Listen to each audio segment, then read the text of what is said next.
6 days to kick off, so it's prediction time.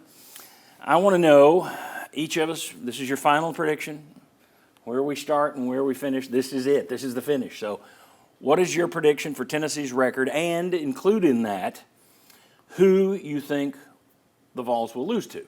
And before we get into that, I do just want to say, sometimes if you say it's a 9-3 team, you're talking about a range. So it could be that Tennessee upsets some team you didn't see, but that just means they're probably going to lose to somebody that upset you didn't expect. You know, if you'd said going into last year 10-2, there were probably a lot of people who said that. I doubt very many of them said, yeah, it'll be Georgia and Arkansas. So the main thing to pay attention to is the record, because I think that shows us the range you're in. But we'll also have a little fun and make everybody gun to your head who's the team that's going to beat them. All right, Josh, congratulations. You sat in the catbird seat, so you have to start, and then we can all mock you. So if you would hold up your little wipey there and show everybody. What are you going with? I have 9-3, and I have there we go. The big three, I think, on the schedule as the 3 losses. That feels like chalk, and I do think they're all winnable games, including Georgia. The odds makers think it's a winnable game. It's been in the 4 to 5 point range, projecting ahead for that game. It's at home. Tennessee's been very good at home, but I have 9-3. Georgia at Alabama, at Florida. Tennessee's trying to win at either location for the first time since 2003. That's tough. Yeah. That's the last time they won at either location was the first year of the Sports Source. Yeah. It's been that long since they have won. It was year 1 of the Sports Source. We were doing the show in Seymour. Right. Because I remember watching the games in Seymour. And that Alabama game that year went into 55 overtimes. It just kept going on and on and on. And I believe that year was the Casey Clausen to James Banks Hail Mary at the end of the first half in Gainesville that they went on to win that game, I believe. Right. Okay, so Josh says 9-3. He's got Georgia, Alabama, Florida. Will West? Show everybody what you're doing. Well, wildly different. So that's the really surprising. No, it's exactly the same. I have them same 3 teams that they're losing to. I have them going 9-3 on the season. I really want to pick Tennessee to beat Florida this year. Like, I want to pick that so badly because I think they're a better football team. But after what happened 2 years ago, there is something cosmic that's happening. And I don't believe I just will never pick them to win at Florida again until I lay eyes on it myself. It's a little like Kentucky winning against Tennessee. It's just so rare that it's hard to predict it. Yep. Even if the numbers suggest, oh, this is the year. How many times have we sat there and said on a Florida game, oh, well, this is the year? Well, I did 2 years ago when you and Bob argued with me, and I was like, that doesn't happen. Yeah. This is about football. It wasn't about football. It was about something cosmic happening. All right. Very good. So I have to be the first villain, but at least I'm a consistent villain. I said this, we asked at the end of last season, after the Ohio State game, we went around, we had a bunch of people in here, and we did it, and it was 9-3, 9-3, 9-3, Sterling 15-0, 9-3, 9-3. I said 8-4, and then the guys next to me, Overstreet and Stoll, it was almost like, oh, we have permission, to be honest? 8-4, 8-4. I'm going 8-4. I think absolutely, 9-3, absolutely possible. Absolutely possible. There are just so many question marks for this team. Offensive line, okay, you got to have those guys getting it right, and I've heard bad things about center. Is that going to work? Your receivers, that is a thin group. They haven't been proven in the past, and they haven't had a full off-season in fall camp with their new quarterback, which is another consideration in its own. Yeah. So to me, this is the way I would do it with the Patriots. I'd look at it and say, boy, that's an awful lot of holes. I'm going to lean into the holes because my fear is you haven't had a year at Tennessee under Josh Heupel where you've just been devastated with injuries, which means in my mind you're probably due, and I don't know what the depth is. We'll see. I think 9-3, absolutely possible, but I'm sticking with what I said last January, 8-4. Chuck. Well, I think Josh and Will are brilliant. I really do. 9-3, and Josh is right. It's chalk, right? I mean, Georgia's won 8 games, 8 straight. So the longest winning streak, and that's 9 in the series. So it's hard to pick against them. The same thing at, the other 2, Bama. I mean, that's the toughest one, I think, of all. I think Florida could be the most winnable of the 3, depending on how things play out later this season. All right, Bob Hodge. Well, I will join you in the 8-4 club. I've got the same 3 as everybody else, plus I have Oklahoma would be my 4th. And I didn't say it, but that's who mine was too. Yeah, that would be the potential one. But I'm like you. I think that this could be a 10-2 football team. If you hit on everything, it could possibly be a 10-2 football team. I think there's even a possibility it could be a 7-5 Right, football I do team. too. So the question marks that you spoke about, I agree with you 100%. I think there's just too many to say right now.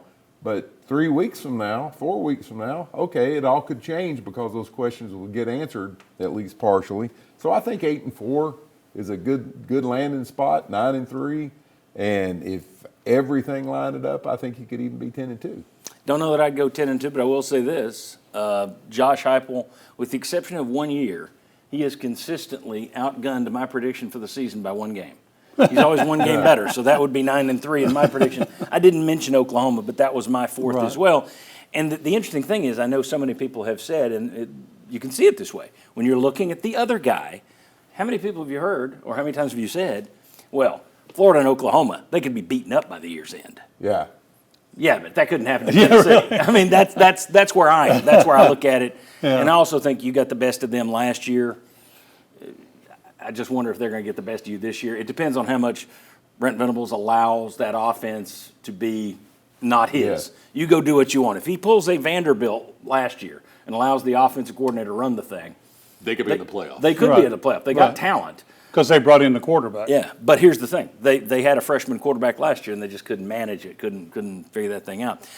In terms of these predictions, I don't see anything wrong. I mean, 9-3, 8-4. The over/under in Vegas has basically been 8.5. 8.5. So we're right there. I don't see anything wrong. Let's say the bad end of that. Let's say you're 8-4. In a year when your starting quarterback left on the spring game day, you brought in somebody who you did not go after. He was not your first choice. Or second. Or second, yeah. You brought in somebody who the other team said, we've seen him for 3 months, we'd rather have Nico Iamaleava. I don't see going through all that. You had all these receivers leaving the portal. Now, you chose not to go out and grab one in the portal, but you had a lot of people leave. You've got natural attrition on the offensive line and turnover there. It's a very young team, talented but young. I don't think 8-4 would be bad. Oh, no. I know that fans No, would scream, but I don't see that as a bad year if you take into account everything that If your young happened. guys, the trajectory is up at the end of the season, and you get them all to come back, then that's those key. are typically things where you go, hey, man, next year is going to be fun. We're going to be back in the mix. So I think if your trajectory at the end of the season is up and you're 8-4, okay, that's fine. I mean, I think the young, inexperienced guys have to prove themselves, and everybody has said this is the most talented team Heupel has had, top to bottom. It's just got to get on the field and show something. I think it should be okay, 8-4 this year with everything that you've lost, and you're starting a true freshman at right tackle this year, and you don't know who your center is today. The receivers are question marks. Yeah, you lost your top 3 receivers, but if you lose 2 games in November to both Oklahoma and Florida, how many people, as you're building towards the Liberty Bowl, are going to be saying, well, you didn't beat anybody of consequence, especially, and you got worse as the season went along. Whether that's true or not, that could end up That'll being be the the narrative. perception. Yeah. Well, we've seen it work the other way when Tennessee has whipped up on the cupcakes at the end of the year, and everybody says, "Oh, if only we could have played the tough teams later, we're so much better." Well, it's like, and okay. plus, if you lose to Oklahoma and Florida in November, let's see where Oklahoma and Florida are at in November. Yeah. Because if Oklahoma is a top 10 football team, okay, that's different than the perception of them now. And if Lagway comes out and is a Heisman Trophy candidate quarterback, that changes the perception of Florida. So I think it also depends where are they at. If they're stumbling along at 500 and you lose to them in November, okay, I think that plays in exactly what Will's saying. But the whole thing's got to play out. Yeah, I would almost say you'd be better off, Josh, if it's 8-4. I would almost say you'd be better off not going with my or Bob's projection, but having Syracuse as one of your losses and not Florida or Oklahoma, because that does change the way, you got it out of your system, you learned, you grew up, and you got better going down. Yeah, if you could finish out with a win at Florida, let's say the season has not gone how you hoped. If 8-4 is the destination anyway, if you can finish with a win at Florida for the first time in 22 years, that would help the fans' mood. By then, maybe it's a younger quarterback, maybe it's a George McIntyre that gets the win, and that is something to build on into the offseason. 8-4 would not be anything to freak out about. I think, depending on how these teams play out, the good and the bad, it'd be a missed opportunity because Tennessee, without a doubt, has one of the more manageable, I would say easier schedules in conference play. And Syracuse is a projected bottom ACC team.